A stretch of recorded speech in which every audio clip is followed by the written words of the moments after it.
Okay, hello and welcome everyone. This video is going to provide a quick overview of our main document, the Ale House Rules. This document is not a new gaming system. It is a rules supplement to Dungeons & Dragons 5th edition. This document fixes many of the long-standing problems that were not really addressed in the 2024 upgrade.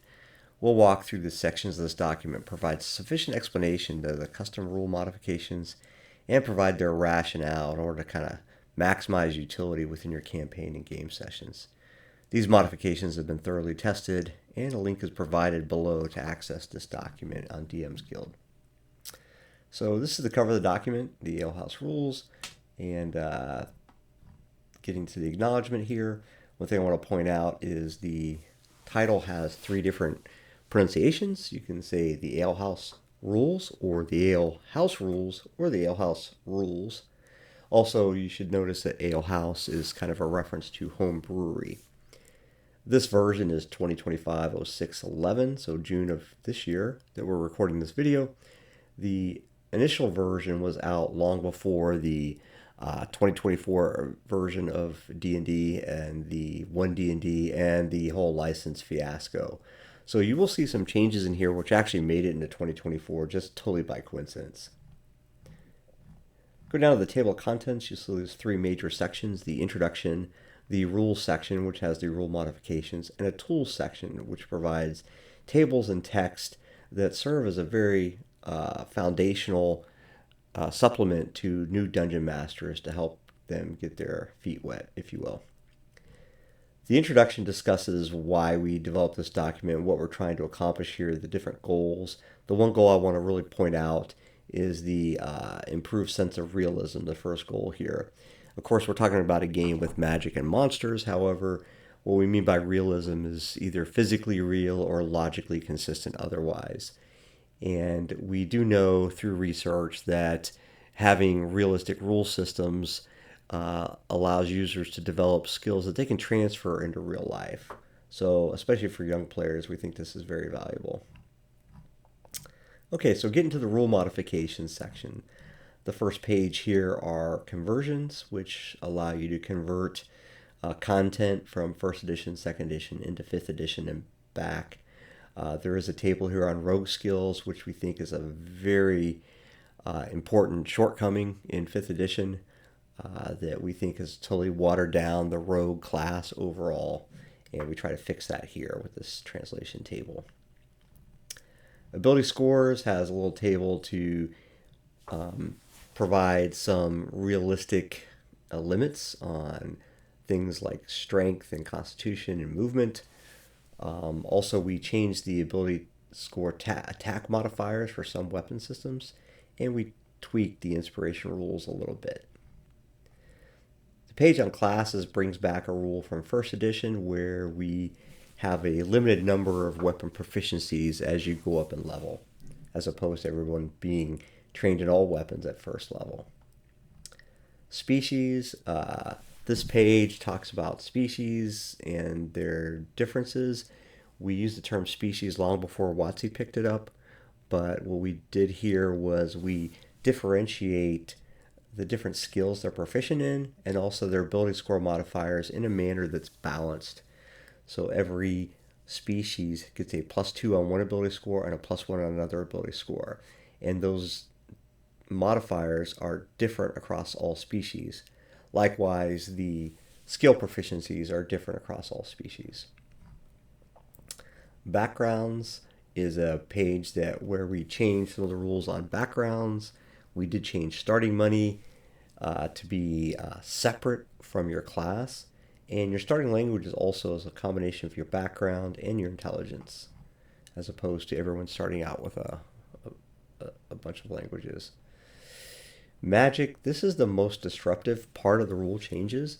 We use spell points instead of spell slots, and you might have heard the term mana, which is used in some video games for the same concept. The Dungeon Master's Guide does have a section on spell points, however, it has a table of points that are completely arbitrary. This system is much more straightforward and easier to follow, and thoroughly play tested as well. The damage page, we did increase the damage for grenades to make them more tactically interesting. And we expanded on medicine skills and the rules for healing, resting, and dying, which are really brought back from first edition, that are much more realistic, as opposed to healing all of your hit points in one long rest. Exhaustion, we changed the rules for exhaustion rather than the effects, depending on the type of exhaustion, whether it's food, water, sleep, etc. Curses, we summarize all the information that's out there, plus expanded upon it to talk about cursed spells, cursed magic items, and lycanthropy, and try to generalize it here. Combat, we have a very interesting critical hit system, and we have some optional effects table as well. This critical hit system we think is far superior than anything else we've heard on the internet from different sources, and the nice thing about it is it applies well to spells as well as weapon systems. Initiative is something we take very seriously because it's based on player agency, right? You're really trying to get the players involved, engaged into how they move through the dungeon and how they do tactics, and those tactical decisions should affect initiative. Things like weapon speed, creature size, and movement should all play a factor in here, and they do in these rules here. The equipment section, we added some new weapons just to be interesting, and there's 2 new weapon properties that were added. For armor, we added rules for durability and repair. We expanded the rules on shields, and we added rules for helmets. Under experience, we added more opportunities to gain experience points. We stretched out the proficiency bonus to make it more balanced and more interesting, and then also developed a mathematical formula for XP advancement instead of an arbitrary lookup table. The page on magical items, we summarized information from different sources into some convenient tables, and we expanded upon that as far as experience points and trading prices. We changed the rules on attunement slightly and add a little more scroll mishap. The monsters page is very interesting even if you don't adopt the Ale House rules. We have a very good discussion on balancing encounters and why you should never do that. And the equipment section, we talk about equipment, weapons, and armor for different humanoid monsters, and morale, which is a very important factor you should be including in your game if you're not already. The sidekicks page, we summarize the different types of sidekicks to include henchmen, patrons, and hirelings, and bring back some of the rules from first edition there. Team feats is a unique topic where we add feats to your party based on how long they've been adventuring together. So it's a great way to make a well-disciplined, organized team and give them additional abilities for doing so. Okay, that's the section on rule modifications. If you notice, each topic has its own page, so it's a one-page item that you could print out and use in your screens. So next, the tools section. Again, these are materials designed to assist new DMs. The alignments page is a good topic where there's been a lot of talk on the internet about getting rid of alignments. We think this is a very important tool for role-playing your character. Alignments really are the primary driver in how you should be role-playing your character. We give definitions of the alignments and some examples from movies or from real-life characters via quotes for each alignment.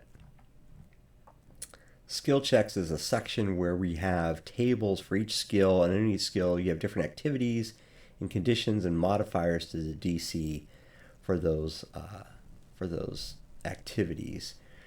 You'll see a lot of influence here from earlier editions, such as under athletics, there's rules for bending bars, lifting gates, opening doors. Under perception, you'll see listening at doors, detecting traps, finding secret doors. And then also, if you go down to stealth, you'll see hiding in shadows, moving silently. Sleight of hand, you got pilfering, etc. Survival, you have tracking, rope climbing, etc. So a lot of good material there for new DMs to figure out DCs. Rapid NPC generation is a section where we provide tables for quickly generating an NPC using a new dice method we call splat. A splat is where you take all your dice at once, roll them, and each die is used for a different table. So a very quick way to generate a lot of information. Likewise, we do the same thing for rapid dungeon details. So if you're in a dungeon room, you could, or a section, you could roll a splat and use these lookup tables to get details on the dungeon. Likewise for treasure, if you want treasure in a room, you can roll a splat and get information on the container, the locks, the traps, and other magical protections.